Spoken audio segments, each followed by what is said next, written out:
When I wrote the lyrics to the song 7 Ways to Cause a Crisis, which, by the way, is based on Paul Simon's 50 Ways to Leave Your Lover, the idea was to get people thinking, I guess, about what it is that we sometimes do inadvertently, usually, we being support staff, we being the team, we being the system, we being the support plan itself, that actually causes a crisis to happen sometimes in people's lives. At the very least, it sometimes causes the behavior that we may be complaining about or that we may be wishing to change.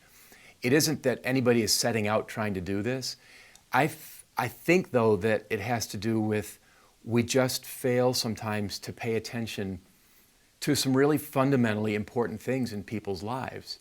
And when people don't have some of those things going on, the conditions are ripe for something to go awfully wrong. And so I think, to me, it's important that we're thinking about real relationships that matter in people's lives. Who does that person have in their life that actually truly cares about them?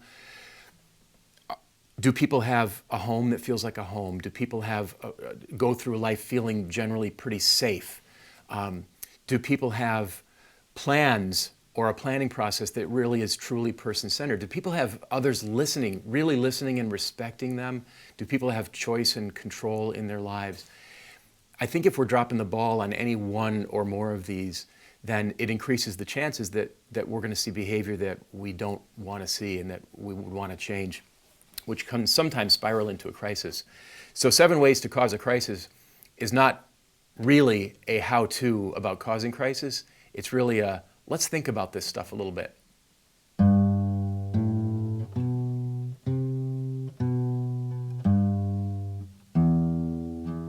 The problem is sometimes with the system, don't you know?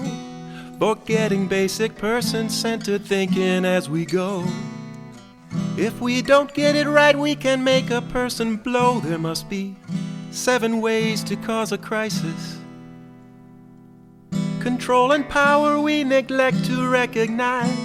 One size does not fit all do not fit one size. So I repeat myself, 'cause we need to realize there must be 7 ways to cause a crisis. 7 ways to cause a crisis. Just make a dumb plan, Stan.